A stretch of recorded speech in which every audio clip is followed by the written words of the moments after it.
Masuk adik, masuk. Atas. Iya, masuk. Iya, udah.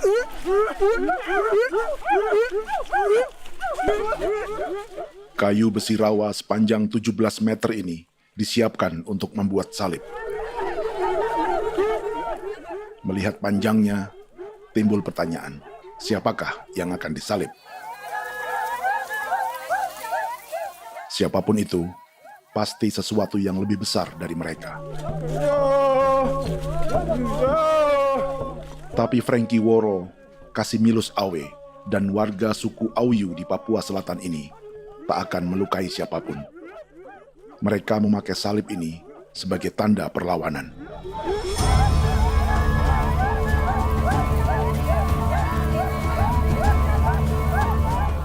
Yang mereka lawan memang lebih besar,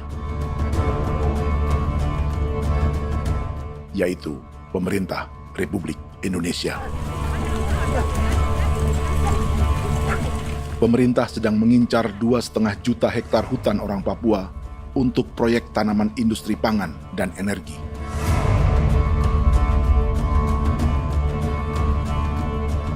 Ratusan kilometer dari salib orang-orang Auyu itu, orang Muyu sedang menyiapkan gerakannya sendiri. Tapi kali ini dalam bentuk sebuah pesta. Pesta yang disiapkan oleh marga Kimco Jinipjo selama 10 tahun.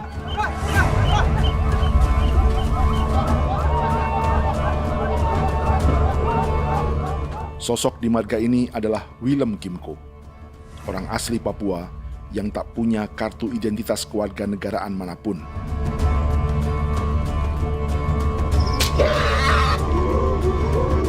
Pesta adat ini sudah cukup langka, tak hanya di Papua, bahkan di kawasan Pasifik dan peradaban Melanesia. Awalnya bayaya ane kalau bukan.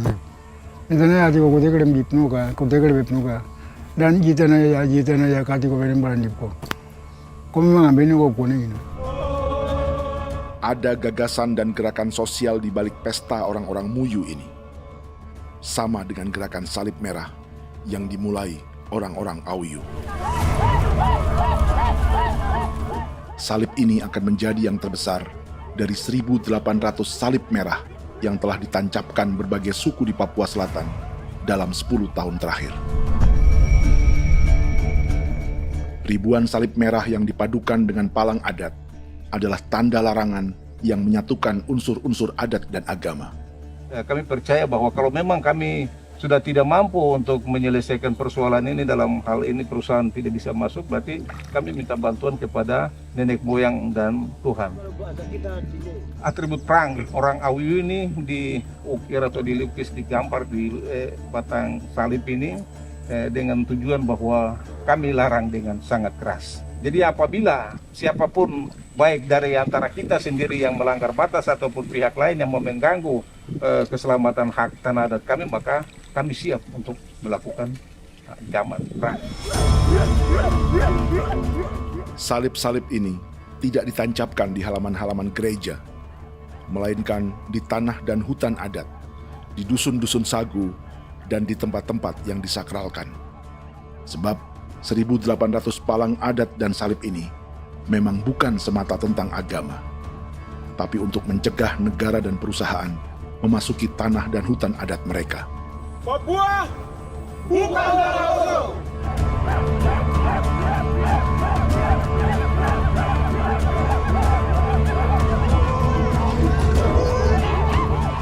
Di zaman TikTok ini, kami ingin menceritakan semua ini lewat film yang pendek.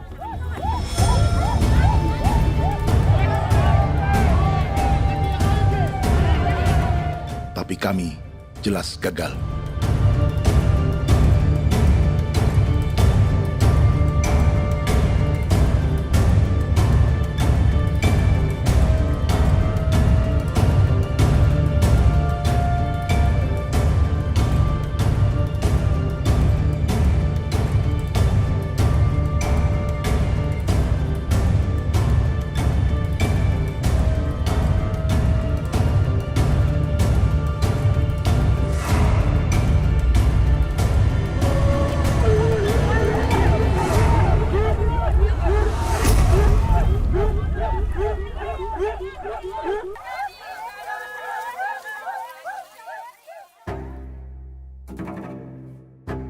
Di planet ini, ada 5 pemilik hutan hujan tropis terluas yang tersisa.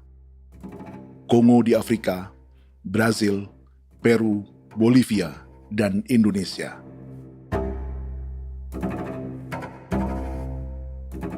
Di Indonesia, satu-satunya pulau yang hutannya masih terjaga adalah Papua, pulau terbesar kedua di dunia setelah Greenland. Lewat sejarah kolonialisme yang panjang, pulau ini kini dikuasai 2 negara. Bagian barat oleh Indonesia yang juga dikenal sebagai West Papua, dan bagian timur menjadi Papua Nugini. Dan tepat di perbatasan ini, di bagian Indonesia, sedang terjadi proyek pemusnahan hutan terbesar di dunia.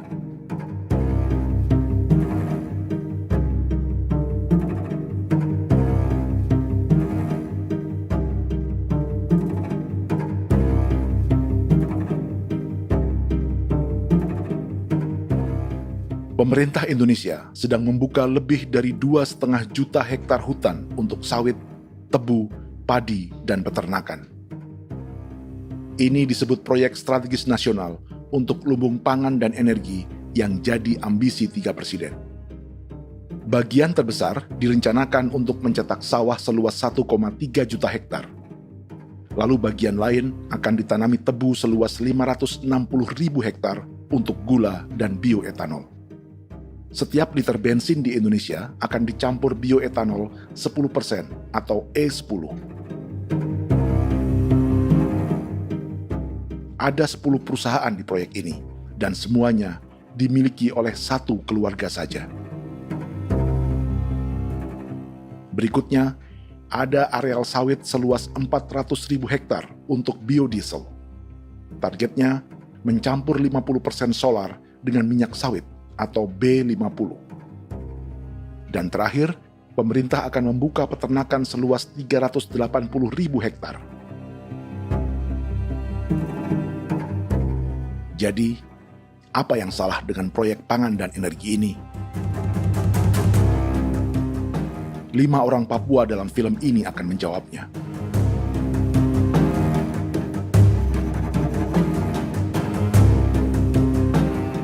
Yang pertama adalah Yasinta Moiwen dari suku Marin.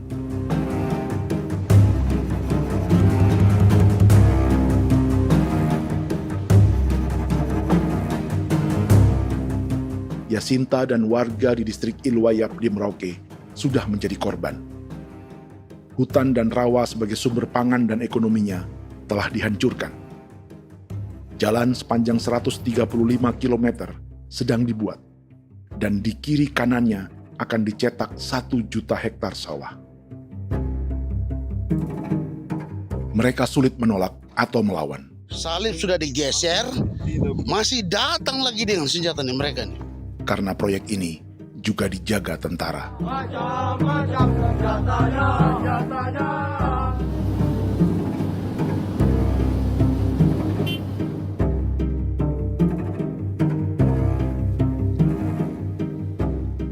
Yang kedua adalah Natalis Buer di distrik Tanah Miring, Merauke.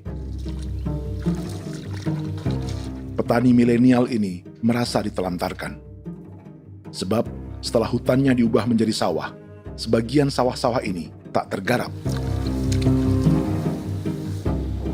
Orang asli Papua seperti Natalis tak punya modal untuk benih, pupuk, perawatan, hingga ongkos panen.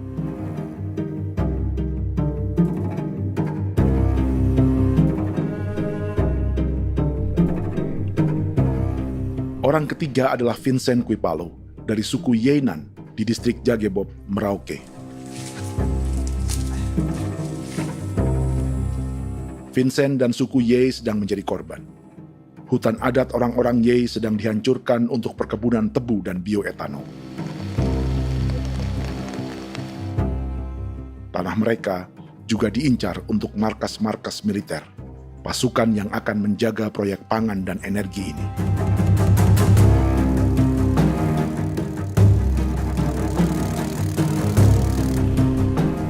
Yang keempat adalah Frankie Woro dari suku Auyu di distrik Fofi, Kabupaten Bovendigul. Hutan dan tanah mereka terancam perluasan perkebunan sawit untuk campuran biodiesel atau B50. Orang-orang dari suku Auyu ini adalah calon korban. Merekalah salah satu pelopor gerakan Palang Adat dan Salib Merah. Meski kadang berseberangan dengan gereja yang mereka anggap lebih mendukung pemerintah dan perusahaan. Mereka bahkan sedang merencanakan gerakan yang lebih besar, dengan salib yang lebih besar. Tanah milik Somu Sobisiba itu bahwa tanah ini diciptakan oleh Tuhan dan memberikan warisan kepada kami. Kami ini hanya hak jaga.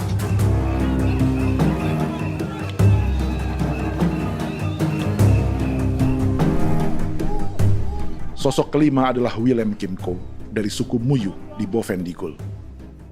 Tokoh adat dari Muyu ini hidup di garis belakang proyek negara, sehingga belum menjadi korban.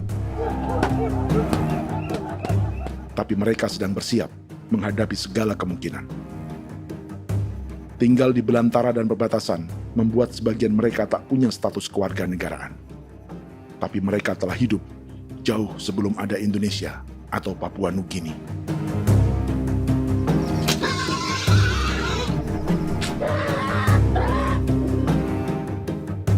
Kelimanya mewakili jutaan orang asli Papua yang sedang terancam eksistensinya.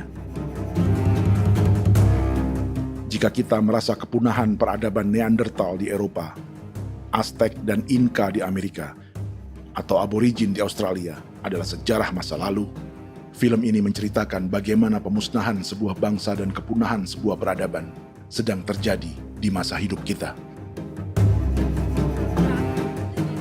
Kepunahan bukan karena kerusakan lingkungan dan ruang hidup semata, juga karena dihantam 60 tahun operasi militer.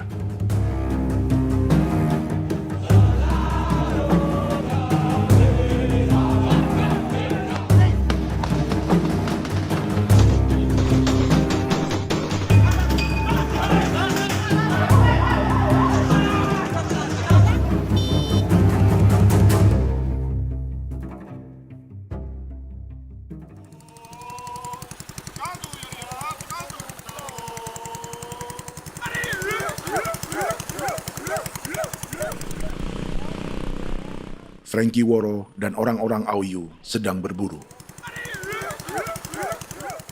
Tapi lokasi perburuan mereka mulai dikuasai perusahaan perkebunan sawit.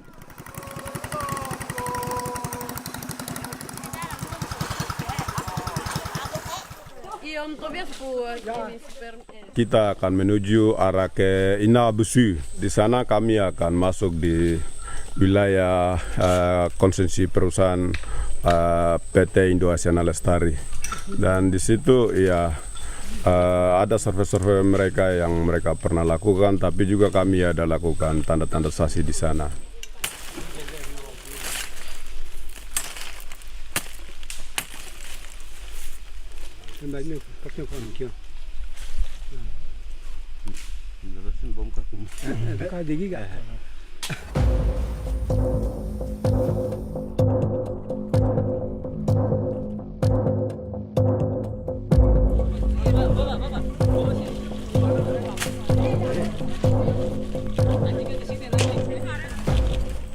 Dapat dengan yang induknya, tapi karena induknya dia lari dan terlambat kerja, akhirnya yang bisa kita dapat dia punya anak ini saja.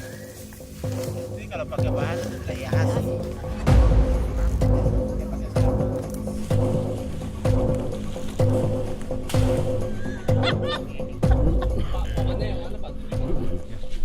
Pohon ini pohon bitanggur, dia punya kayu ini kita biasa gunakan untuk kerja perahu, dan juga kulit depu getanya itu kita pakai untuk kerja ini, panah-panah ini lem, jadikan lem ini, panah-panah. Hutan ini adalah supermarket bagi suku Auyu. Juga lumbung pangan atau bank untuk menyimpan deposito kekayaan alam. Hutan juga tempat yang penuh dengan sejarah suku, situs budaya, dan tempat-tempat sakral. Inilah yang sedang mereka pertahankan dari incaran pemerintah dan perusahaan. Untuk semua alasan ini, mereka menancapkan ribuan salib merah.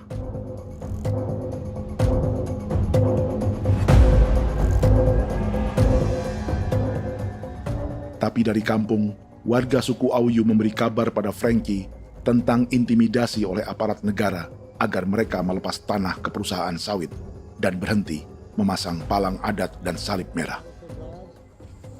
Ada beberapa titik yang saya sudah siap, tetapi di sini emergensi dari saya, terutama di Kampung Sokanggon, PT Damai Timber. Dia mengganggu saya dengan menggunakan kekerasan maupun pihak hukum. Dan kemarin saya ada pernyataan penolakan secara resmi, tapi masih tetap dalam menggunakan pihak hukum untuk masuk, untuk harus dituntut saya untuk harus diterima perusahaan itu. Kita di situ ada 15 marga, tetapi 15 marga juga tidak setuju. Marga-marga siapa yang terima dan marga-marga mana saja yang menolak. Nanti kita lihat dari pertimbangan itu, dan di situ dan kita undang mereka untuk bicara dengan kami. Sebagai sosok yang aktif dalam gerakan, warga Auyu terus memberi informasi lapangan kepada Frankie yang tak selalu berada di kampungnya. Pernyataan yang mereka paksa saya untuk tanda tangan itu, tapi sementara saya tidak tanda tangan. Data semua ada di tangan saya. Ya. Baik, kalau gitu itu lebih bagus karena tanda tangan itu yang berbahaya. Iya. Tanda tangan itu yang lebih berbahaya karena sekarang ini modern dan canggih, dan itu yang mereka biasa pakai untuk tipu muslihat. Mereka biasa pakai itu di tanda tangan itu. Betul. Dari Bambisa juga di Sofia dia masuk untuk memaksakan kami marga untuk harus menerima perusahaan itu. Tapi kemarin kami sudah menolak. Babinsa di sini nama bosku. Itu yang sekarang strategi militer yang sekarang mereka pakai. Jadi yang penting masyarakat itu yang benar-benar mau menolak siap dukung ketua marga siapa yang nanti tampil. Ini adalah peta konsesi sawit untuk biodiesel dalam proyek strategis nasional. Dan di distrik Fofi inilah orang-orang Auyu hidup dari sungai dan hutan. Tapi Frankie di Bovendigul masih lebih beruntung.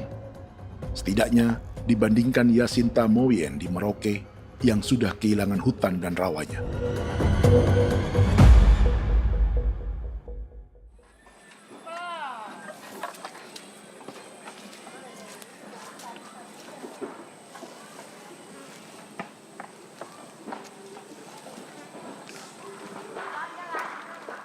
Yasinta dari suku Marin adalah petani sayur di Kampung Wanam, distrik Ilwayap, Merauke.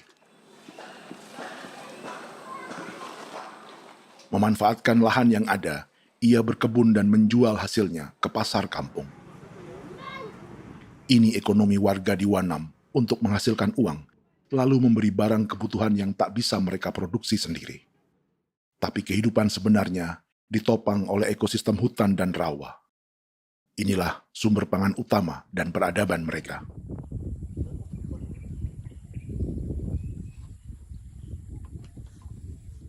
Namun ketenangan ini diusik ketika tiba-tiba Juli 2024 di Pelabuhan Wanam datang ratusan alat berat untuk proyek pangan dan energi pemerintah.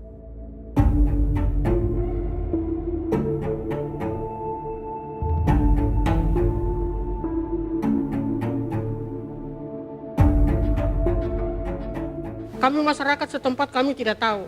Kami kaget pagi-pagi kapal sudah ada di pelabuhan kami.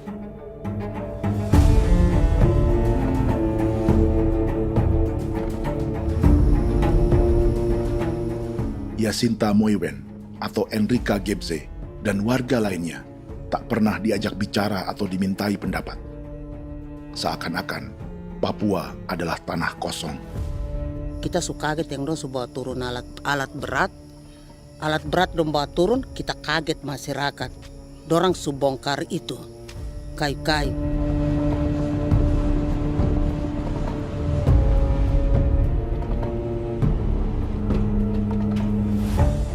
Bersamaan dengan alat-alat berat itu, juga berdatangan tentara Indonesia untuk mengawal proyek pembukaan hutan milik Jacinta.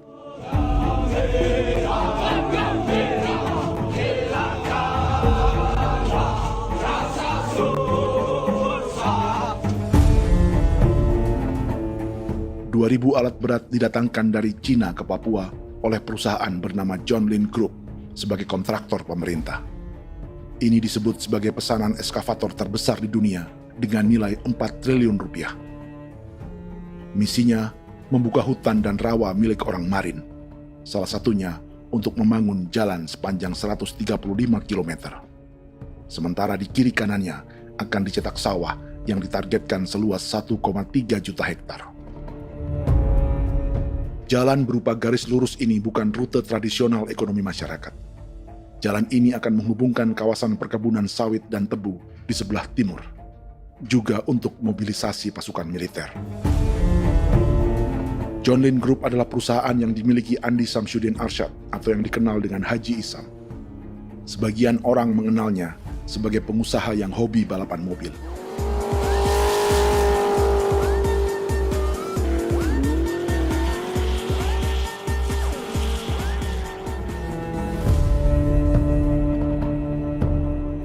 Tapi di Kalimantan, ia berbisnis batu bara, perkebunan sawit, pengolahan karet, penerbangan, perkapalan, dan biodiesel. John Lin Group kini juga menjadi pemilik perkebunan tebu dan pabrik gula terbesar di Indonesia. Sayapnya melebar dari Kalimantan hingga ke Bombana, Sulawesi Tenggara. Perkebunan tebu, pabrik gula, dan industri bioetanol inilah yang juga sedang dikembangkan di Papua. Foto ini adalah momen ketika Isam bersama kerabatnya, Menteri Pertanian Amran Sulaiman dan Menteri Pertahanan Syafri Samsudin meluncurkan program biodiesel atau B50 di Kalimantan Selatan. B50 artinya setiap 1 liter solar, 50%-nya akan dicampur minyak sawit. Perusahaannya, PT John Lin Agroraya, menjadi salah satu pemainnya.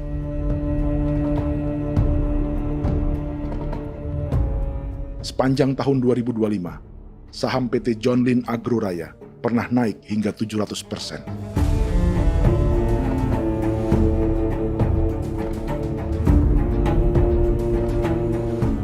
Perusahaan sawitnya yang lain, PT Pradiksi Gunatama, sahamnya bahkan pernah naik 4.000% hanya dalam 1 tahun.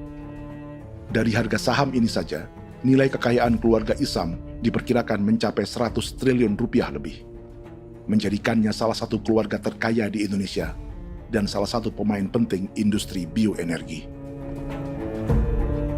Dan di Papua Selatan inilah sebagian sawit-sawit untuk mendukung program B50 akan ditanam. Inilah tanah orang-orang Wambon, Muyu, Marin, Yei, atau Auyu seperti Frankie Wor.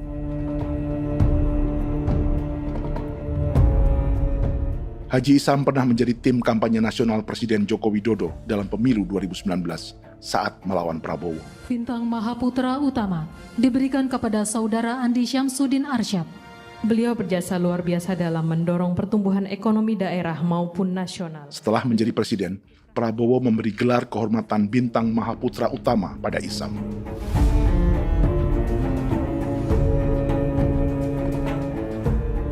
Sejumlah menteri Prabowo, juga kerabat dan orang-orang yang pernah bekerja di perusahaan Isam.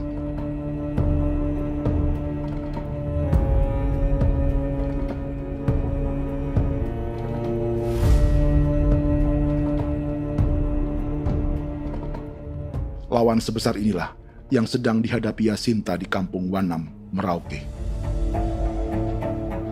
Atau petani perempuan lain seperti Enrika Gebze. Jadi alam kita ini sudah rusak.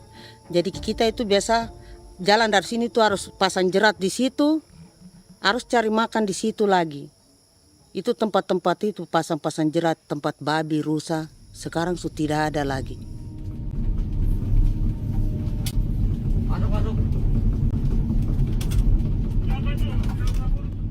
Rekaman ini memberi gambaran bagaimana Kasuari kehilangan rumah di bekas hutan dan rawa yang telah dibabat.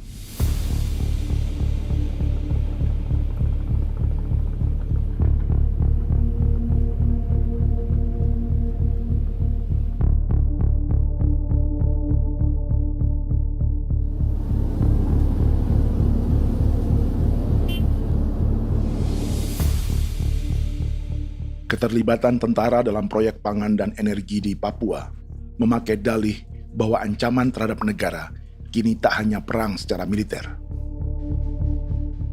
tapi juga melalui pangan dan energi. Kementerian Pertahanan pun terlibat karena proyek ini dianggap operasi militer selain perang. Jadi tugas kamu adalah menjaga sumber cadangan pangan nasional. Macam-macam senjatanya, Proyek ini menambah panjang alasan mempertahankan kehadiran tentara di Papua dalam 60 tahun terakhir. Saat ini, jumlah tentara Indonesia di Papua mencapai 56.000 personel, atau ada 1 tentara untuk setiap 100 orang Papua. Bandingkan dengan rata-rata nasional, di mana hanya ada 1 tentara untuk 696 penduduk Indonesia. Itu belum termasuk polisi. Artinya, 1 orang Papua dijaga lebih banyak senjata dari rata-rata penduduk Indonesia. Tanah dan hutan diambil secara sepihak untuk kepentingan pembangunan batalion dan bandar antariksa. Ini bentuk perampasan masyarakat. Penolakan kehadiran markas-markas militer terjadi di sejumlah tempat di Papua. Tak hanya karena trauma dan ketakutan, juga karena mengambil tanah-tanah adat.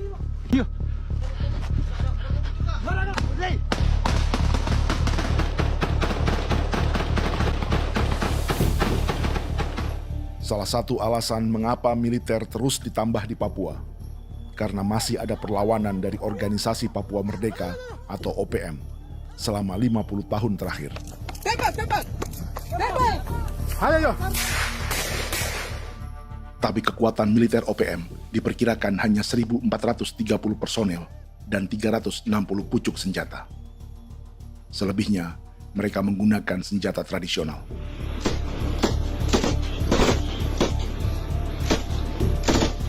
Dengan demikian, kekuatan tentara dan polisi di Papua 58 kali lebih besar dari gerilyawan Organisasi Papua Merdeka.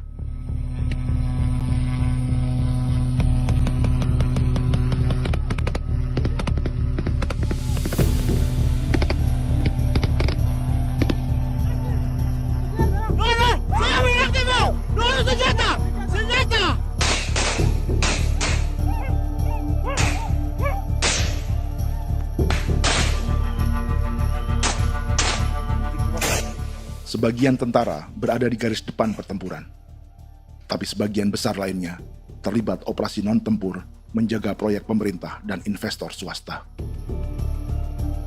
Seperti Batalion Infanteri Teritorial Pembangunan di distrik Jagebob, Merauke ini. Lokasinya bersebelahan dengan konsesi lahan tebu untuk gula dan bioetanol milik PT Murni Nusantara Mandiri. Baik perusahaan maupun markas militer, keduanya mengambil hutan milik suku Ye dari marga Kuipalo. Tapi orang datang tanam ini saja di sini, tanam papan nama ini. Victor Kuipalo menunjukkan apa yang terjadi. Jadi kita juga kaget ini. Nah, kalau ini papan nama ini memang ini papan nama ditanam tapi bukan haknya mereka yang ini. Ini hak kami di sini, hak dusun kami, marga Kuipalo yang punya hak dusun ini. Setelah memasang patok, alat berat mulai bekerja untuk membangun markas militer di tanah orang Ye.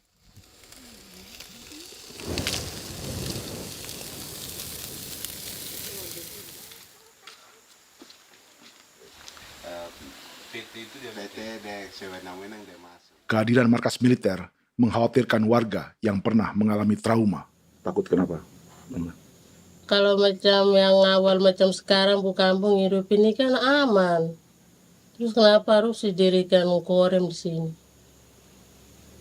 Bukankah dengan adanya korem semakin aman, ada tentara di sini? Kalau untuk kampung kayaknya tidak bisa aman kalau ada tentara, paling masyarakat dipukul itu ini.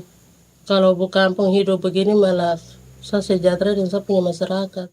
Apa pernah ada pengalaman buruk sebelumnya dengan tentara di daerah sini? Ada yang cerita waktu pos-pos di sini tuh di 13, 12 itu zaman katanya Patimura. Memang kasihan. Malah kita punya orang ini yang dianiaya betul, dipukul. Disuruh kerja bakti tidak mau atau lama mencari, namanya kita pangkur sagu itu butuh waktu 1 minggu. Kalau lama begitu ya paling diseret apa pukul itu. Operasi militer Indonesia di Papua dimulai tahun 1962 lewat Operasi Trikora. Tapi perlawanan bersenjata pertama di Papua baru dilakukan tahun 1965 di Manokwari. Nanti tanggal 1 Mei jam 12.30 pemerintahan di Irian Barat mutlak akan jatuh di tangan.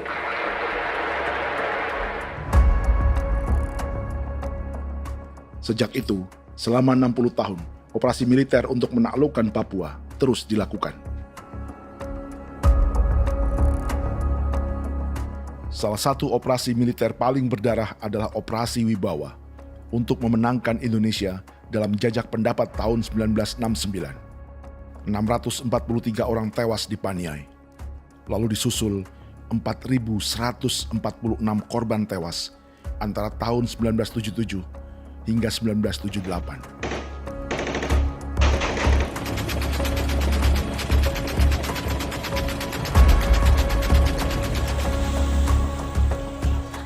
Operasi militer ini menimbulkan gelombang pengungsian hingga kini. Dewan Gereja Papua mencatat 103.000 orang menjadi pengungsi pada tahun 2025 dan nyaris tak diberitakan media-media Jakarta. Jumlah pengungsi terbesar tercatat di Nduga yang mencapai 20.000 jiwa. Banyak di antaranya yang sedang hamil, seperti Jubiana, salah satu pengungsi Nduga. Otakarik mesti kagi be muguruk berselari di namen wane gosel bigari me egirik munene an nimbo mesle berselar nene wam darik lek prak de oi gore bangal no so ndak lo yo nandam yanet ndang no yat de nanen di ko nerwa membri wal marwa egirik munene wa tri mbel no semana o ngal siak ya ber kumbik nyak masala ore na me wo solo ri na men wani ko semane kuman nak wani wani ndem ko lo ndak misri na men bre ko lo ko nak na semane ne be minute waru ra kana bi ni dige war de mino pragit de laina bulan maret april ya na mana kantan barak na lire na bam ne Jubiana lalu menamai anaknya pengungsi Kogoya. Selain Jubiana, juga ada Emma dari Maibrat yang melahirkan di hutan. Sampai di kampung begini, katanya bilang ada tentara yang bangun jembatan. Ya, capek itu juga pun masih tahan. Kembali lagi ke hutan lagi. Seperti itu sampai saya jatuh di tengah jalan. Orang sampai terbanting di kayu semuanya. Berasa sakit begitu. Melengkapnya tuh Domika Serli, pengungsi Wako. Masyarakat sipil dari kampung Aitrem sementara mengungsi karena kampungnya sementara dikuasai oleh TNI Polri. Seratusan ribu pengungsi di Papua saat ini jauh melampaui jumlah yang mengungsi ke Papua Nugini tahun 1984, yaitu 10.000 orang karena menghindari operasi militer.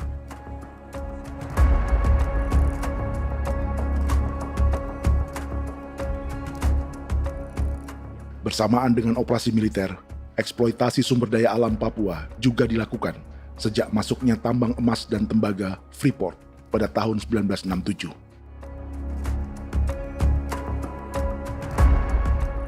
Disusul perkebunan sawit awal tahun 1980-an. Lalu ada perburuan buaya untuk diambil kulitnya. Sebelumnya, ada eksploitasi gas alam di Teluk Bintuni, pencarian besar-besaran kayu gaharu, atau pembukaan hutan tanaman industri. Ini belum termasuk perburuan dan perdagangan ikan arwana di selatan Papua, penebangan kayu merbau dari hutan-hutan Jayapura, emas di Blok Wabu Intan Jaya, bahkan nikel di pulau-pulau kecil Raja Ampat. Dan kini, dalam skala yang belum pernah terjadi dalam sejarah, Papua dipaksa mencetak sawah, tebu untuk bioetanol, dan sawit untuk biodiesel.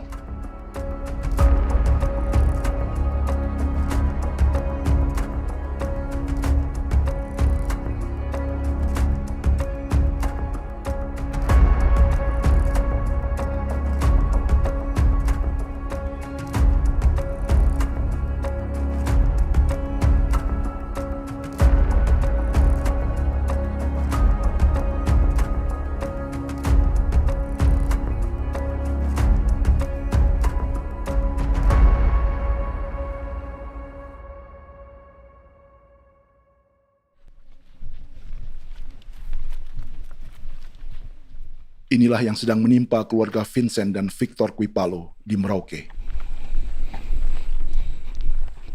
Hutan mereka diambil untuk markas militer dan industri perkebunan, PT Murni Nusantara Mandiri. 1 dari 10 perusahaan yang diberi konsesi untuk menanam tebu dan memproduksi gula serta bioetanol seluas 52.000 hektar.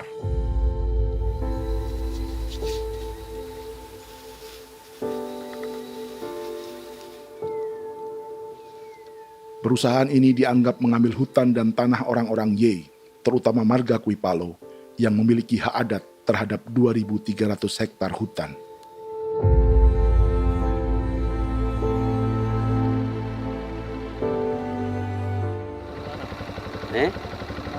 Tentara? Tentara. Oh iya, tentara.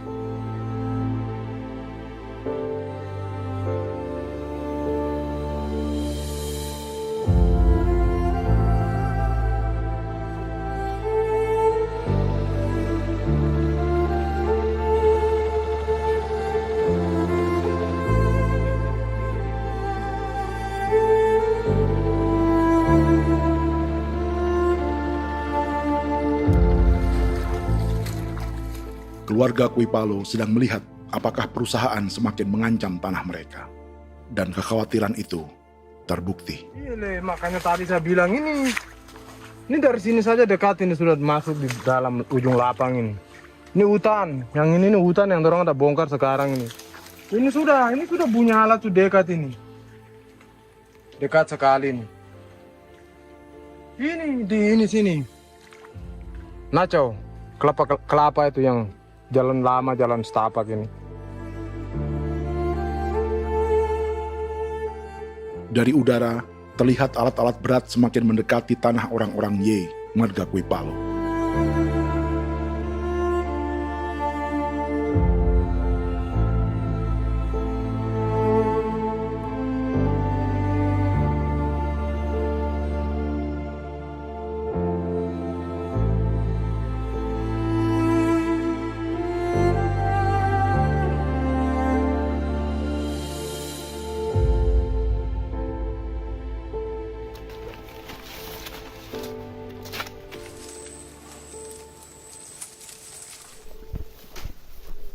Keesokan harinya, Victor dan kerabatnya memberi tanda cat merah di pohon-pohon yang berada di batas tanah mereka.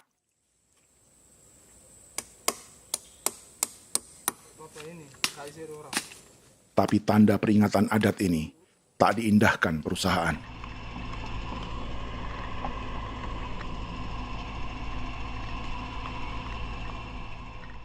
Dua bulan kemudian, perusahaan tetap memasuki tanah marga Kuipalo. Sama-sama. Kami manusia, kau lihat. Tapi sudah sakit hati sekali saya kasih tahu adik. Ini sama baik ini kalau pikiran berubah lagi hari ini. Kami juga punya tangan, hanya beda rambut. Mister itu juga. Woi,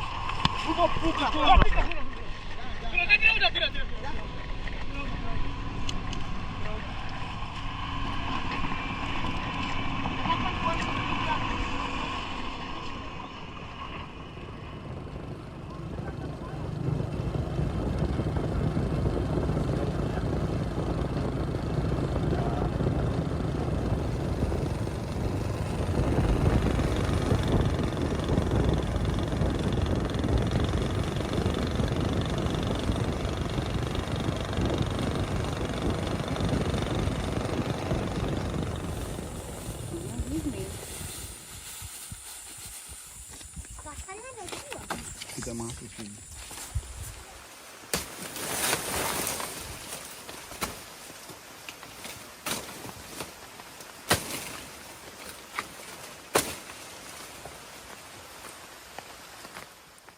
Jadi ya untuk itu seperti saya katakan tadi, apakah lebih baik kita tidak usah ada kah atau bagaimana, kita pisahkan, pisahkan dari negara ini kah? Jangankan tuh, saya kemarin bicara sama Daniel, datang sama saya dengan persoalan Kodam ini. Saya bilang, Pak Daniel, kalau lebih baik saya ngungsi ke Papua Nugini. Dia bilang, aduh Bapak jangan begitu. Ya memang, kalau tidak bisa menghargai kami, lebih baik pilihan yang itu yang saya memilih. Lebih baik saya pindah dari sini. Saya mengungsi ke Papua Nugini, di negara tetangga. Masih di laut. Apa? Saya bilang sama Kapolsek, Pak Agustus ini 17 Agustus saya tidak kasih naik bendera merah putih. Saya bendera ada, nanti saya taruh di meja. Bendera saya ada. Karena saya punya pikiran percuma kita ini merasa bahwa kita hidup di bawah naungan merah putih. Ternyata merah putih tidak lindungi kami. Tidak anggap kami sebagai kami rakyatnya. Dia lambang negara. Dan kami menghargai lambang negara itu. Ternyata lambang negara ini, kita bernaung di bawah lambang negara ini, kita tidak dilindungi. Hak kita tidak dihargai.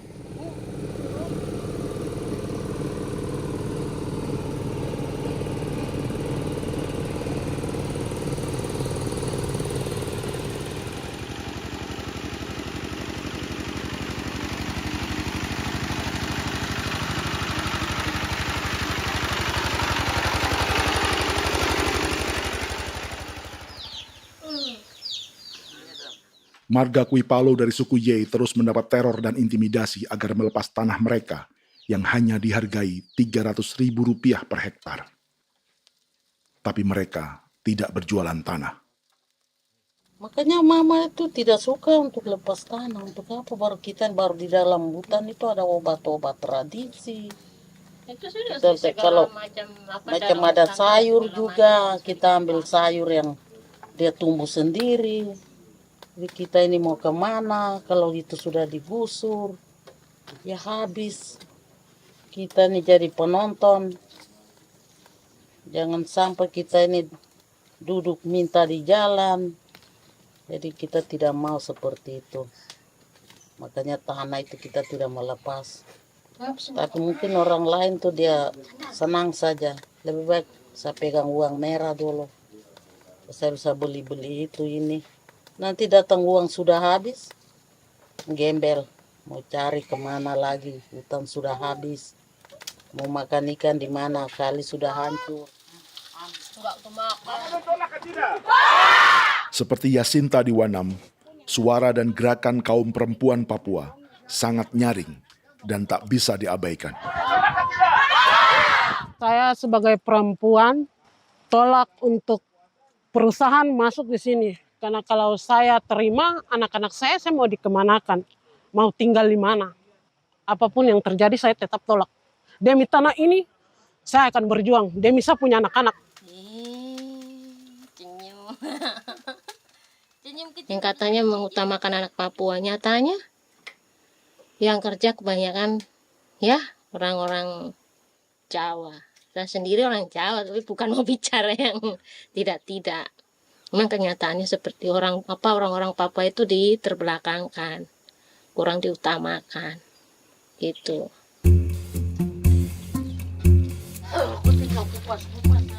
Proyek food estate seperti mencetak sawah bukannya tak diikuti warga Papua.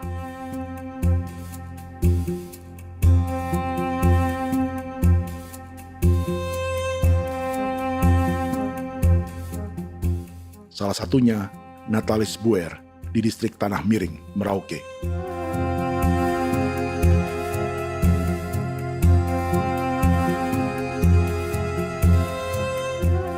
Setelah menghabisi hutan, pemerintah Indonesia mencetak sawah untuk tanaman padi karena beras mulai menjadi makanan pokok menggantikan sagu.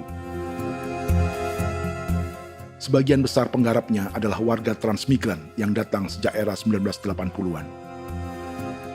Bahkan petani transmigran sudah ada sejak Belanda membuka proyek padi kumbe di distrik Kurik. Lokasi yang sering jadi langganan pejabat Indonesia memamerkan sawah di Papua. Tapi Natalis juga ingin belajar menanam padi atau bersawah. Namun ia kesulitan karena dibutuhkan modal untuk benih, pupuk, hingga pemeliharaan dan panen. Lalu sawah-sawah ini pun mulai dikuasai pendatang.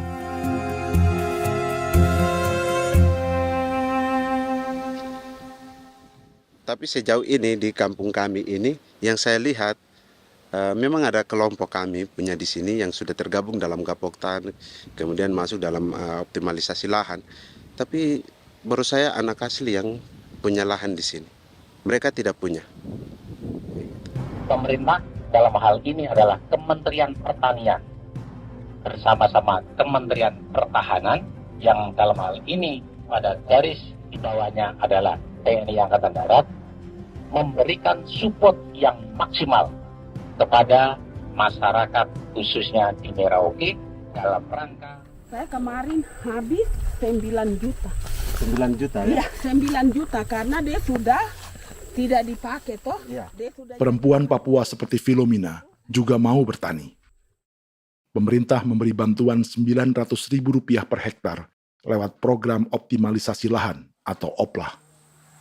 Tapi dibanding biaya produksi dan harga jual gabah, Filomina mengaku berkali-kali rugi dan kini memutuskan tak lagi menggarap sawahnya. Terus kita harus cari uang untuk kombe. Betul. Karung kita beli. Karung beri sendiri lagi. Tenda kita beli. Ini dari yang offline ini don tidak siapkan. Tidak ada. Tidak ada ya, jadi mama don sendiri. Itu yang saya ada bilang, 900.000. Itu modal untuk kerja sawah ini. Mulai dari kerja sampai nanti panen. Panen. Wih, ngeri sekali. Iya, lucu toh? Tidak dapat itu. Betul, Mam. Kalau disuruh tanam ubi berhektar-hektar, mari datang. Kita tahu cara rawatnya bagaimana, iya. Tanamnya bagaimana, tanam model bagaimana supaya hasilnya model begitu. Kita tahu. Kalau yang ini kan kita baru belajar. Sebagian hutan milik warga Senayu di Merauke sudah dibuka untuk sawah dan kebun tebu oleh PT Global Papua Abadi. Proyek pertanian ini dikerjakan oleh Kodim Merauke. Mereka melepas sebagian tanah karena ingin belajar bertani. Saya punya nenek moyang tidak ajar saya tanam padi. Tapi saya mau berubah. Generasi saya yang berikut ini besok lusa tidak bisa makan pisang, sagu. Namun program optimalisasi lahan yang dijanjikan dengan berbagai bantuan tak dirasakan Filomina. Obat rumput beli, obat padi beli, jonder kita bayar, bahkan bibit masih kurang, cari bibit lagi beli. Jadi saya memang kalau program pemerintah saya sama sekali saya tidak suka. Baku tipu saya.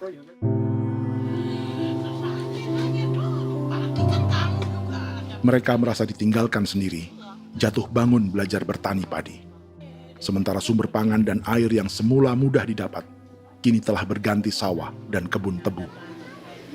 Dulu kita masih bisa jalan, nanti masak di kali, pakai air kali. Minum pakai air kali. Sekarang, kok mau masak? Tidak ada air. Air sudah susu, mau minum tidak bisa. Sudah dengan obat. Drone semprot debu itu saja drone. Drone yang semprot. Saya lihat di itu. Jadi kita bukan drone yang terbang di atas untuk disemprot. Dong lempar pupuk di bawah ya dia mengalir ke kali. Mengalir ke kali, ke rawa-rawa.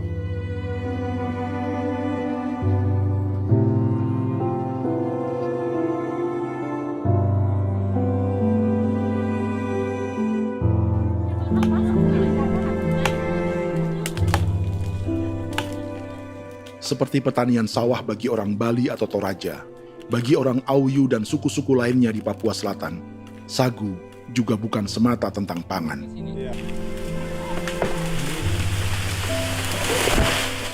Bagi orang Auyu dan Marin, sagu adalah kerabat, sosok orang tua, sosok nenek moyang yang harus dijaga dan dilindungi.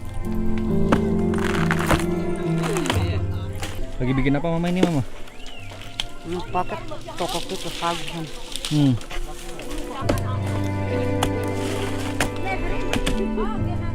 Itu orang tua kami, orang tua nenek moyang kami yang korban dirinya kemudian menjadi pohon sagu untuk kebutuhan hidup kami. Kami diingatkan oleh leluhur, sagu itu tidak boleh digusur dan tidak boleh diganggu dengan cara apapun, dan di dalam rangka kepentingan apapun tidak boleh. Kamu harus bela, bahkan sampai nyawa pun harus menjadi taruhan demi membela keselamatan keberadaan sagu di atas tanah ini.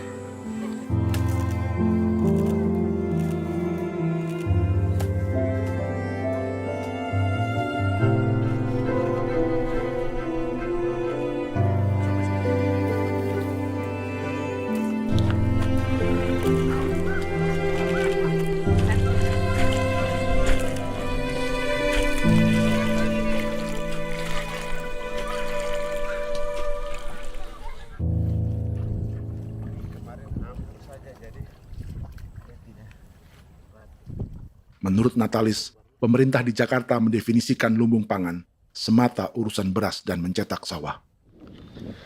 Sebenarnya orang Papua itu bukan tidak bisa bertani. Kami tanam ubi itu bagian dari pertanian. Nah, pertanian yang dimaksud oleh pemerintah itu harusnya selalu itu kalau bisa pemerintah harus spesifikkan pertanian apa yang dimaksud, pertanian tanam padi atau pertanian tanam ubi, petasan dan lain-lain. Ini yang harus dispesifikkan dulu. Begitu, sehingga tidak menjustifikasi kami orang asli Marin bahwa kami tidak bisa bertani, bukan.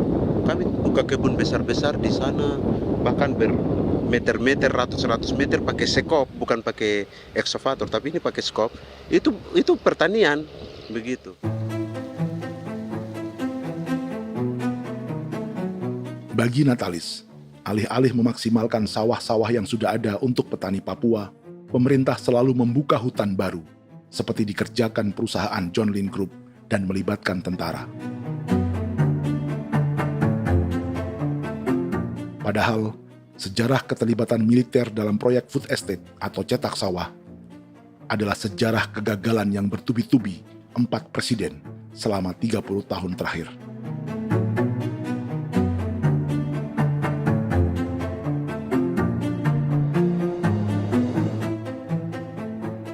Papua bukan yang pertama menjadi proyek lumbung pangan yang melibatkan tentara.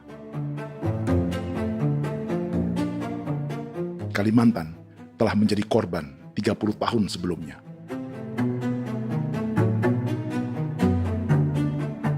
Ini adalah bekas hutan yang sudah dibuka di Pulang Pisau, Kalimantan Tengah. Tahun 1996, di era Presiden Jenderal Soeharto, ia menghabisi 1 juta hutan di lahan gambut untuk mencetak sawah demi memenuhi ambisi swasembada beras, bukan swasembada pangan. Hutan tropis Kalimantan dihabisi dalam skala yang belum pernah terjadi dalam sejarah.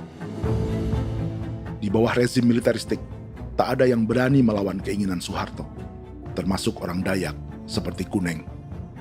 Nggak bisa dihalangi itu. Nggak boleh dihalangi. Ya kalau ada kata-kata aja menghalangi, sudah kita diseret ke kepolisian dulu. Atau bisa langsung di PKI-kan. Iya, di PKI-kan gitulah. Jadi kita tuh nggak berani apa-apa dulu tuh. Ya. Apa maunya aja. Misal bilangnya A. Setahun setelah pengundulan hutan skala besar itu, tahun 1997, untuk pertama kalinya Kalimantan mengalami kebakaran lahan dan kabut asap terbesar dalam sejarah.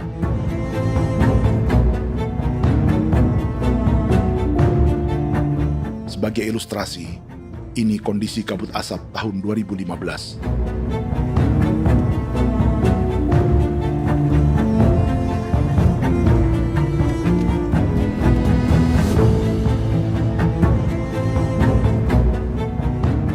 Proyek 1 juta hektar sawah Jenderal Soeharto itu gagal. Bendungan dan saluran irigasi mangkrak hingga kini. Mei 1998, rezim Soeharto tumbang, 2 tahun setelah ia menumbangkan jutaan hektar pohon di Kalimantan. Setiap tahun, lokasi ini menyumbang kebakaran dan kabut asap yang merugikan jutaan orang. Sawah yang berhasil di Kalimantan justru bukan sawah yang dibangun Jenderal Soeharto, melainkan yang dirintis para transmigran sejak era 1980-an.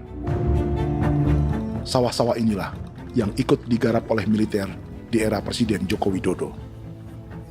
Dan hasil dari proyek food estate Presiden Jokowi itu sama sekali jong nih, nggak ada harapan lagi sudah seperti ini. Tapi Jokowi terus memperluas area food estate hingga 16.000 hektar. Presiden Jokowi juga menyerahkan urusan lumbung pangan ini kepada Prabowo yang saat itu menjadi Menteri Pertahanan. Salah satunya di Kabupaten Gunung Mas, Kalimantan Tengah, untuk membuka perkebunan singkong seluas 31.000 hektar.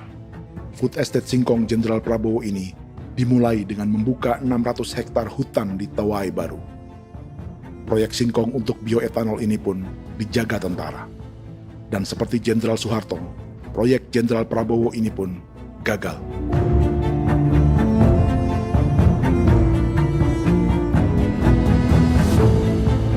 Dengan reputasi ini, Joko Widodo dan Prabowo justru sedang membuka 2,5 juta hektar di Papua.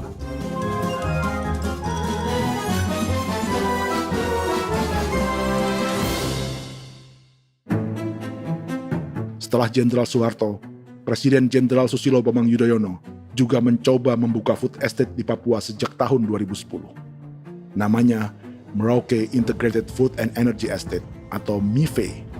Proyek ini juga gagal. Lalu di lokasi yang sama, Jokowi berusaha meneruskan dengan proyek mencetak sawah 1,2 juta hektar yang juga gagal. Sekarang yang paling siap adalah 1,2 hektar. Yang 1,2 juta hektar.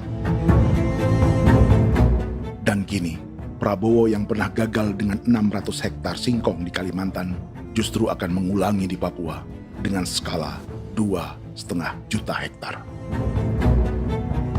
Di daerah Papua pun harus ditanam kelapa sawit supaya bisa menghasilkan juga BBM dari kelapa sawit. Dalam setiap proyek pangan dan energi di Papua, yang lebih menonjol bukan tanaman pangannya, melainkan untuk energi atau bahan bakarnya. Sawit untuk biodiesel dan tebu untuk industri bioetanol. Ada 10 perusahaan yang diberi konsesi hingga 0,5 juta hektar untuk tebu. Dan 10 perusahaan itu dimiliki oleh 1 keluarga saja.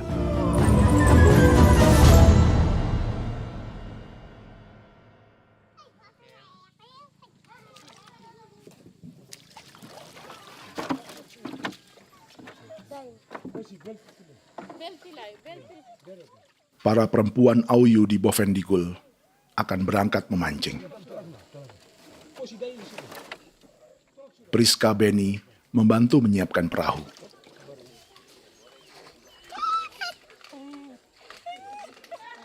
Mereka akan mengumpulkan bahan pangan di hutan untuk persiapan acara penancapan salib merah berikutnya.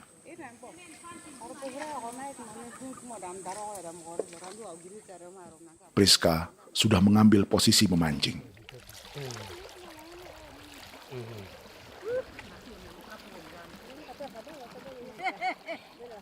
1.800 salib merah telah dipasang di wilayah adat berbagai suku di Papua Selatan untuk menghalau perusahaan sawit dan tebu.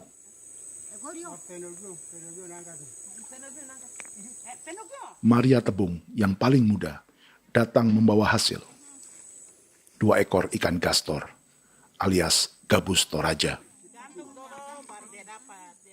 Sebagai generasi Z, pendidikannya sampai sekolah dasar. Di perusahaan perkebunan seperti sawit atau tebu, ijazah SD hanya bisa menjadi buruh kasar. Tapi ia tak tertarik. Karena kita hidup itu dari alam, kita pancing, juga di darat, bawa anjing, terus bikin pagar sagu, dapat babi, bawa baru kita makan. Jadi kita tidak mau perusahaan masuk. Sementara Priska Beni masih mencari peruntungan. Tapi baginya, menjadi nelayan di Sungai Fofi masih lebih baik daripada bekerja 9 tahun di perkebunan sawit. Sudah pengalaman, jadi kita tidak mau lagi. Seberapa lama ketika kerja itu? Selama di sana. 9 tahun di sana. 9 tahun? Saya baru pulang dari perusahaan. Selama 9 tahun kerja di sawit, bisa punya rumah kah? Atau Tidak. motor kah? Tidak. Johnson kah? Tidak. Cuma makan saja. Pendapatan juga kan tidak lebih. Habis dimakan.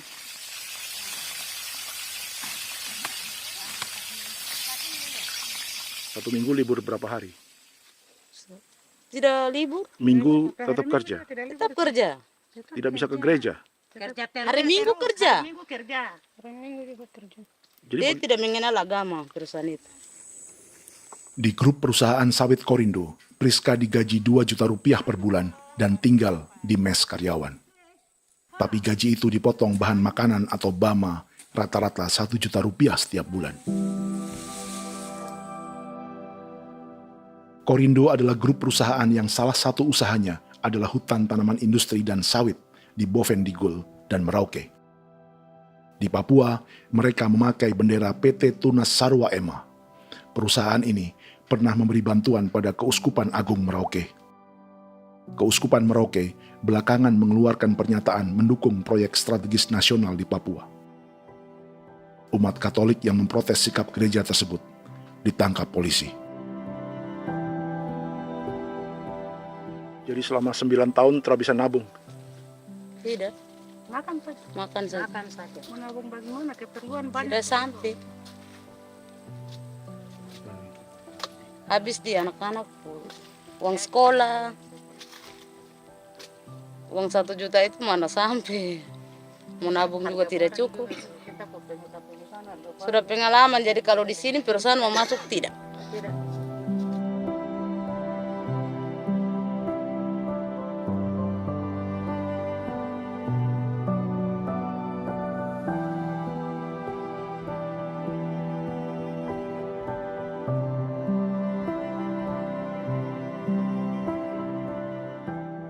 Dan menu makan siang seperti ini agaknya sulit bagi buruh sawit atau tebu yang digaji 2 juta rupiah per bulan. Generasi Z seperti Maria Tebung atau generasi milenial seperti Priska Beni punya matematika ekonominya sendiri. Sawit untuk biodiesel atau tebu untuk bioetanol tak akan ada bedanya bagi mereka.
Perkebunan tebu 1,5 juta hektar di Merauke adalah ide 3 presiden untuk menggenjot penggunaan bioenergi sebagai campuran bahan bakar fosil.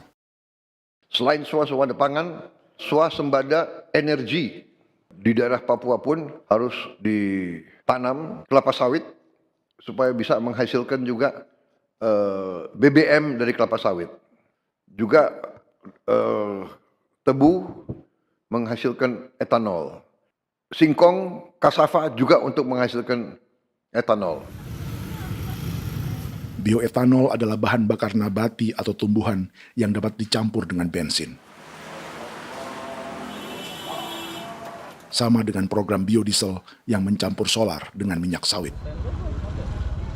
Pertamina saat ini sudah menjual BBM bioetanol dengan campuran 5% yang dipasarkan dengan merek Pertamax Green 95. Tapi pemerintah ingin menaikkan kadarnya menjadi 10% atau E10. Maka ke depan kita akan mendorong untuk ada E10. Kemarin malam sudah kami rapat dengan Bapak Presiden. Bapak Presiden sudah menyetujui untuk direncanakan mandatori 10% etanol. Idenya untuk mengurangi ketergantungan pada bahan bakar fosil yang diimpor dan menimbulkan polusi.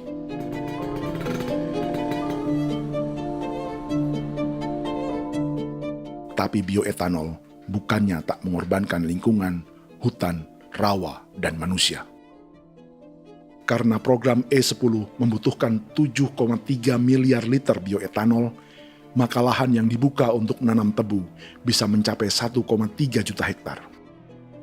Sementara saat ini, luas perkebunan tebu di Indonesia hanya 500 sampai 600 ribu hektar. Artinya, butuh lahan baru hingga 800 ribu hektar untuk menanam tebu. Dan 500 ribu hektar diantaranya sedang dibuka di Papua. Hutan yang tadinya untuk menumbuhkan pangan berubah jadi tanaman untuk bahan bakar di jalanan. Kecepatan pulihnya hutan beradu dengan jumlah dan kecepatan kendaraan di jalanan.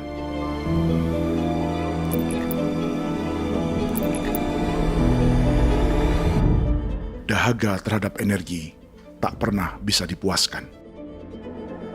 Setelah minyak sawit untuk biodiesel, dunia kini merambah singkong, jagung, dan tebu untuk bioetanol. Benua Amerika, Eropa, sebagian Afrika, hingga separuh Asia kini mulai memakai bioetanol sebagai campuran bahan bakar.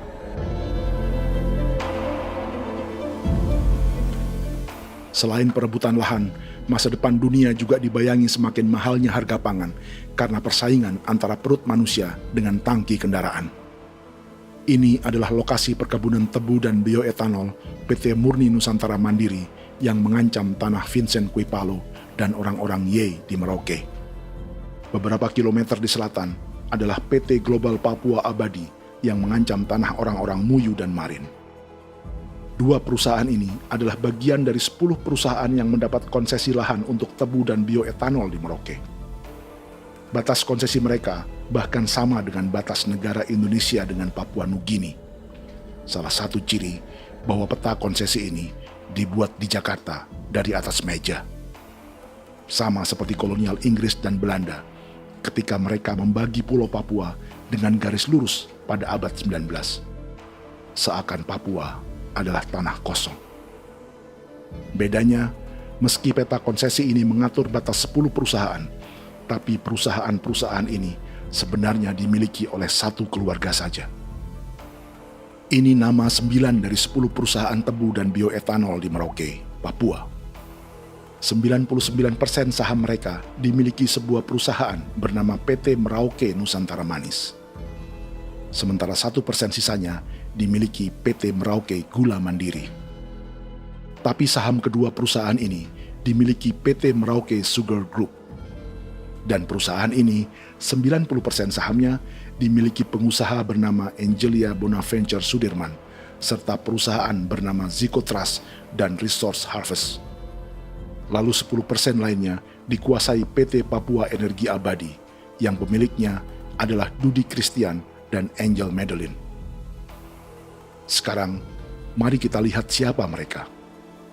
Angelia Sudirman adalah keponakan dari salah satu konglomerat sawit Indonesia, Martias Fangiono.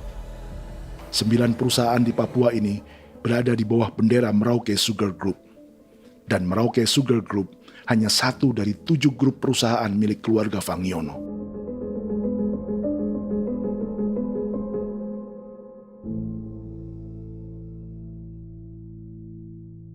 Ini Martias Fangiono. Seperti Haji Isam, Martias selama ini dikenal sebagai pengusaha sawit yang kini merambah bisnis tebu dan bioetanol. Ini momen saat penanaman perdana tebu di Merauke bersama Presiden Joko Widodo Juli 2024. Di sini juga ada anak Martias Fangiono, yaitu Wirastuti Fangiono. Wirastuti adalah salah satu yang menonjol dari keluarga Fangiono. Tahun 2025, Forbes mencatatnya sebagai konglomerat termuda dengan kekayaan 23 triliun rupiah yang mengendalikan 2 grup usaha, FAP Agri dan Surya Dumai Industri. Keduanya adalah perusahaan sawit dan biodiesel. Anak dan bapak ini adalah investor utama bagi Jokowi dan Prabowo untuk proyek tebu dan bioetanol di Papua. Sementara yang ini adalah Martua Sitorus, pemilik raksasa agribisnis dunia, Wilmar International, yang juga memegang konsesi sawit di Papua lewat berbagai perusahaan. Tapi Martua kini memakai bendera baru, yaitu KPN Corporation atau Karunia Prima Nastari. KPN inilah yang memiliki kelindan bisnis dengan keluarga Fangiono untuk proyek tebu Merauke. Apalagi grup Wilmar yang didirikannya juga pemain gula utama di Australia. Tahun 2010, Wilmar membeli 100% saham perusahaan gula terbesar Australia, Sucrogin. Akuisisi senilai 1,5 miliar dolar Amerika ini langsung menjadikan Wilmar salah satu pemain tebu terbesar dunia. Sebagian bibit tebu yang ditanam di Merauke adalah varietas yang dikembangkan Lembaga Riset Gula Australia atau Sugar Research Australia. Sugar Research Australia lalu menjalin kontrak pengembangan bibit dengan PT Global Papua Abadi milik Fangiono. Tapi masalahnya, Sugar Research Australia adalah badan publik yang tugasnya memajukan petani tebu dan sebagian dananya berasal dari pajak warga Australia. Itu artinya, warga Australia membiayai pengembangan bibit tebu untuk investor dan pemerintah Indonesia. Dokumen ini menunjukkan bahwa lembaga yang dibiayai warga Australia itu pernah memiliki kontrak penyediaan bibit dengan PT Global Papua Abadi milik keluarga Fangiono. Kontrak itu baru berakhir pada November 2024. Artinya, saat Presiden Jokowi dan keluarga Fangiono menanam bibit tebu pada Juli 2024 ini, kontrak itu masih berlaku. Nama lain dalam keluarga ini adalah Siliandra Fangiono, yang pada tahun 2024 dijuluki Raja Sawit Termuda dengan kekayaan 39 triliun rupiah dalam catatan Forbes. Ia mengendalikan grup First Resources. Secara umum, keluarga Fangiono memiliki 20 perusahaan di Sumatera, 32 perusahaan di Kalimantan, 1 di Jakarta, 2 di Singapura, dan 25 perusahaan di Papua. Di Papua, perusahaannya tersebar dari Sorong, Mapi, hingga Merauke. Para politikus dan pejabat Indonesia terus membesarkan konglomerasi, meski Martias Fangiono pernah divonis 1,5 tahun penjara karena kasus pembalakan liar dan kebun sawit ilegal tahun 2007. Sementara tahun 2022, Wilmar terlibat kasus korupsi ekspor minyak sawit dan divonis mengembalikan kerugian negara 11,8 triliun rupiah. Tumpukan uang ini disebut sebagai pembayaran dari grup Wilmar yang diterima secara simbolis oleh Presiden Prabowo pada Juni 2025 lalu. Tapi peran raksasa biodiesel dan bioetanol dunia ini belum akan surut di Indonesia. Bahkan sebaliknya. Sebuah dokumen presentasi bisnis dari Wilmar International Limited pada tahun 2010 ini bisa menjadi petunjuk. Presentasi ini bagian dari proses pembelian 100% saham raksasa tebu Australia, Sucrogin. Dalam presentasi ini, Wilmar mengaku ditawari konsesi lahan 200.000 hektar di Papua, atau dulu disebut Irian Jaya, untuk menanam tebu. Dengan penerbangan hanya 2,5 jam dari kantor Sucrogin di kota Townsville ke Merauke, Wilmar akan mengawinkan bisnis gula dan bioetanolnya menjadi pemain dunia. Dan lokasi yang diincar oleh Wilmar adalah distrik Ilwayap di Merauke, kampung halaman Yasinta Moiwen. Dan persis disinilah 14 tahun kemudian, ribuan eskavator John Lynn Group milik Haji Isam mulai membuka hutan sebagai kontraktor pemerintah. Presentasi dan gagasan ini dibuat oleh Wilmar pada Juli tahun 2010. Sebulan kemudian, Agustus 2010, pemerintah Presiden Susilo Bambang Yudhoyono meluncurkan proyek Lumbung Pangan dan Energi Merauke atau Merauke Integrated Food and Energy Estate. Targetnya membuka lahan 1 juta hektar dalam 5 klaster yang masing-masing 200.000 hektar. Angka yang sama dengan presentasi Wilmar. 5 tahun kemudian, 2015, giliran Presiden Joko Widodo yang mau melanjutkan proyek pangan dan energi 1,2 juta hektar. Menjelang pensiun sebagai presiden, Jokowi kembali menggencarkan proyek ini dan melibatkan Prabowo sebagai Menteri Pertahanan. Jokowi lalu mendukung Prabowo sebagai presiden berpasangan dengan anaknya, Gibran Rakabuming Raka sebagai wakil presiden. Kini, setelah menjadi presiden, giliran Prabowo yang melanjutkan proyek bioetanol dan biodiesel dengan memobilisasi militer dan melibatkan pejabat-pejabat yang juga para elit partai koalisinya.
Tahun lalu, hutan-hutan di Pulau Jawa dalam waktu singkat berubah menjadi perkebunan tebu di bawah rezim kolonial Belanda. Orang Jawa menjadi buruh dan petaninya dipaksa menanam tebu. Dari kolonialisme dan politik tanam paksa itu, Belanda memperkaya negara dan para investornya. Tak puas membuka hutan untuk perkebunan di Jawa dan Sumatera, kolonial Belanda menanam tebu hingga di Suriname dan mengerahkan ribuan orang Jawa sebagai buruh pada tahun 1890. Inggris yang sudah menguasai negara seluas India dan Papua Nugini pun masih menanam tebu jauh di tengah Samudra Pasifik, di tanah orang-orang Fiji. Lalu memindahkan puluhan ribu orang India menjadi buruh di sana. 200 tahun sebelumnya, ratusan ribu orang Afrika bahkan diperbudak untuk bekerja di perkebunan-perkebunan tebu Spanyol dari selatan Eropa hingga Karibia, Kuba, atau Jamaika. Jika dulu tebu menjadi gula atau emas putih, kini cerita kolonialisme tebu berlanjut di Papua untuk bahan bakar nabati atau bioetanol. Dan seperti semua cerita tentang kolonialisme, akan ada yang berpesta dan ada yang membayar. Dalam setiap cerita pesta kolonialisme, baik di Jawa, Karibia, atau di Papua, selalu melibatkan para elit lokal, dari pejabat, perwira, hingga agamawan. Tapi dalam setiap kolonialisme, juga selalu ada cerita tentang mereka yang mempertahankan diri dan melawan.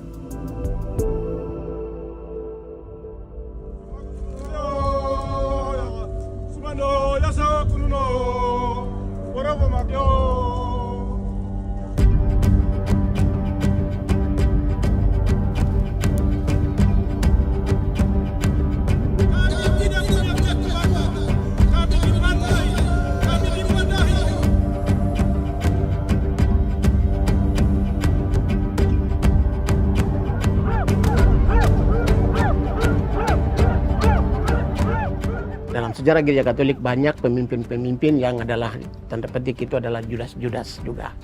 Jadi itu sudah pasti karena itu adalah manusia. Satu sisi sebagai manusia dalam perjalanan digoda, apalagi ada dalam posisi-posisi jabatan, ya mungkin banyak tawaran-tawaran lain, lalu disitulah terjadi pergeseran keberpihakannya kepada misi gereja tadi itu untuk umat, untuk mereka yang tertindas. Orang kirim eksavator, orang kirim tentara, orang kirim polisi. Pukul kami bukan pencuri, kami tidak pernah mencuri orang barang. Kami tidak pernah menangis ke orang lain. Kami tidak pernah menangis ke kita bapak mama, kami menangis kepadamu. Tuhan kami lemah. Aku tidak tahu. Ini hijau cikui. Orang lain datang ke bangsa kami, ke wilayah kami untuk kasih habis kami.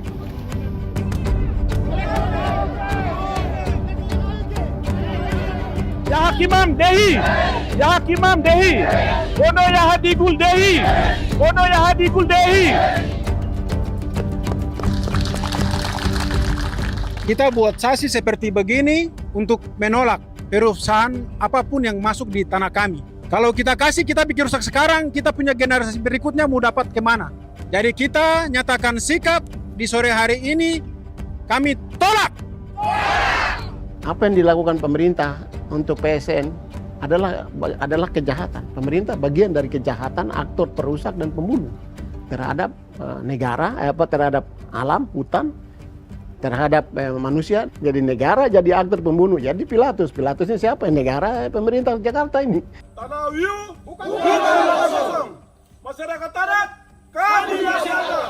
Perusahaan tolak. Biar nasa.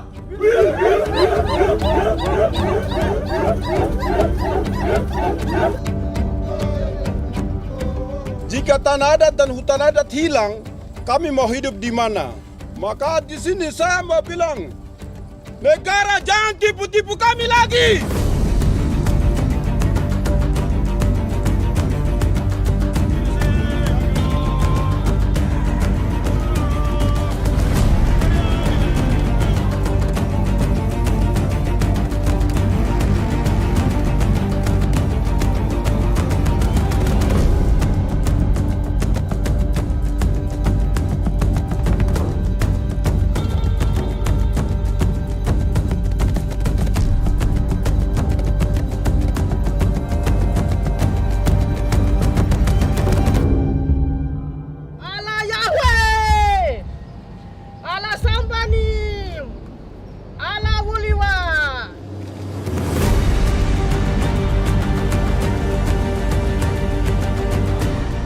Kalau kami dianggap orang Papua itu bagian daripada Republik ini, tolong hargai kami. Dengan adanya PSN, PT John Hindro yang sudah menerobos tanah kami dan hutan kami, merusak alam kami. Itu yang kami datang ke Jakarta jauh-jauh dari Papua. Kami mau bersuara kepada Bapak Presiden Prabowo Subianto, di mana keadilan untuk masyarakat Papua. Tolong lihat masyarakat Papua yang sudah mati. Kami bersepakat menyatakan, 1. Gereja-gereja di Indonesia mendukung masyarakat adat yang menolak proyek strategis nasional di tanah Papua. 2. Gereja-gereja di Indonesia menolak militerisme dan otoritarianisme di Indonesia.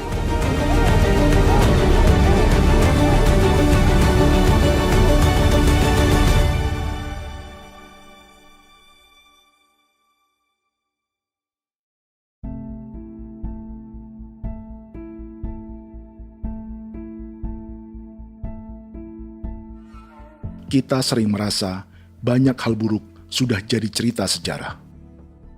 Dan kita sekarang hidup lebih baik, lebih beradab, atau mustahil melakukan kejahatan seperti di masa lalu. Kita tidak lagi menghukum mati orang dengan memenggal kepalanya. Kita menembaknya atau menyuntik racun agar tertidur dan mati. Tapi ada hal-hal yang tak berubah. Salah satu pembantaian yang kuat di ingatan kita adalah kejahatan Nazi atau genosida di Rwanda. Padahal pembantaian juga sedang terjadi di masa kita, seperti di Gaza, Palestina. Penghancuran sebuah peradaban seperti Indian di Amerika atau aborigin di Australia juga kita anggap masa lalu. Sekarang kita merasa lebih baik dan lebih toleran. Padahal proses penghancuran bahkan pemusnahan yang sama sedang terjadi terhadap bangsa Melanesia di Papua. Begitu juga dengan praktik kolonialisme. Kita merasa penjajahan seperti dilakukan Portugis, Inggris, atau Belanda sudah menjadi sejarah. Dan Indonesia tidak mungkin menjajah. Padahal itulah yang sedang terjadi dan dirasakan di Papua.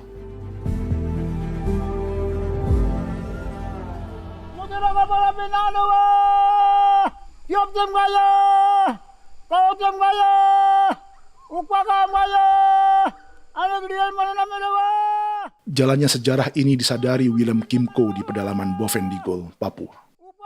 Hidup terpencil dan tak tersentuh urusan negara bukan berarti selalu aman.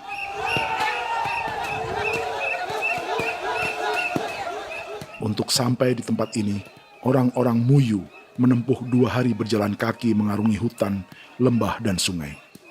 Termasuk mereka yang datang dari perbatasan Papua Nugini. Mereka berkumpul untuk memenuhi undangan pesta adat yang disebut Awon Atatbon atau Pesta Babi. Yang mengundang adalah marga Kimco Jinipjo. Yang dituakan di marga ini adalah Willem Kimco. Ia tak punya kartu tanda penduduk dan kewarganegaraan manapun, baik Indonesia atau Papua Nugini. Tahun 1984, 10.000 orang Papua, terutama suku Muyu, mengungsi ke Papua Nugini untuk menghindari operasi militer Indonesia, termasuk Willem Kimco.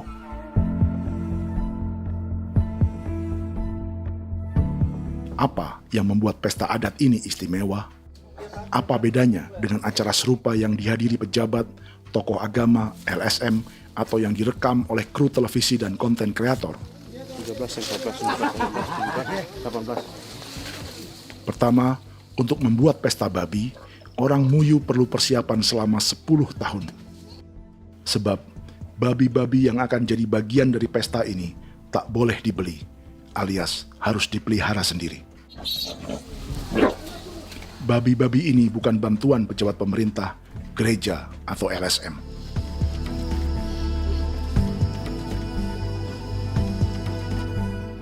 Yang kedua, babi-babi ini tidak dipelihara di kandang. Jadi punya nama babi ini kah? Harimau. Harimau? Harimau. Dia kulit dengan ini bulu di harimau, macam harimau begitu yang kasih nama harimau. Setelah diberi nama, mereka dilepas liarkan di hutan sejak kecil. 10 tahun kemudian, jika tiba saatnya pesta, para pemburu akan mencari mereka di dalam 479 hektar hutan milik marga Kimco.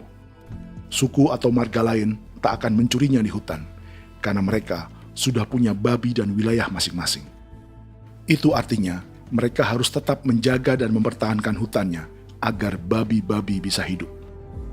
Demikian juga dengan lahan pangan mereka, yang menumbuhkan sagu, keladi, atau aneka sayuran.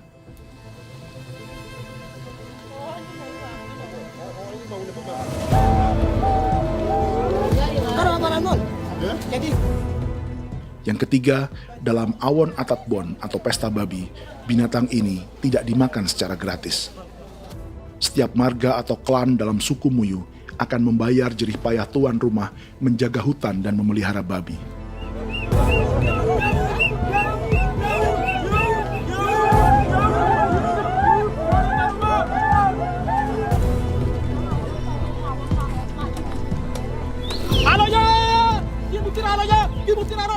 Ini seperti arisan untuk menjaga budaya dan lingkungan. Bagian dari budaya dan ekonomi timbal balik yang ditandai dengan siklus memberi dan menerima.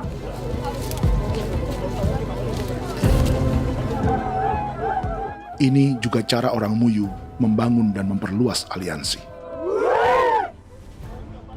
Awon bet begul bet ulan yau kandoet azat peda nani azat peda yang liga nani ado amte nani menene tena ya kepo ke mau kau di mana kepo ke mau mayat nih kep tetek mau yang gol kep kan in between ini ke iftore wen ne tena ya kadek me oke kep kan nanti kutu kepo ke pasar kutu nani kene man gini wane manjo koko kati bolon ya bengo koko kuning bolon ya.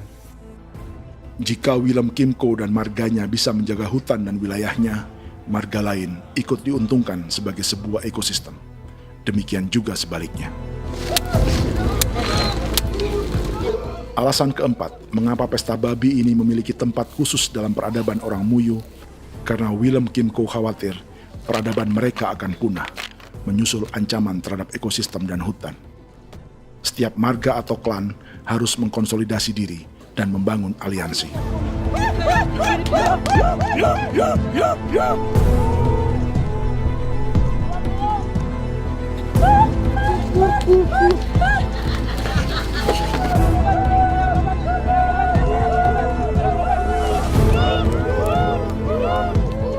Kekhawatiran Willem dan orang-orang Muyu tak berlebihan.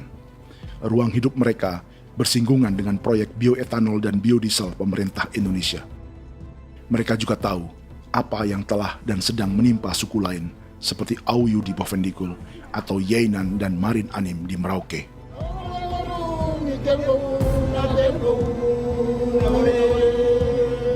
Jika suku-suku lain menggunakan palang adat dan salib merah sebagai gerakan perlawanan, orang-orang Muyu memakai pesta babi untuk mempersiapkan diri dan konsolidasi.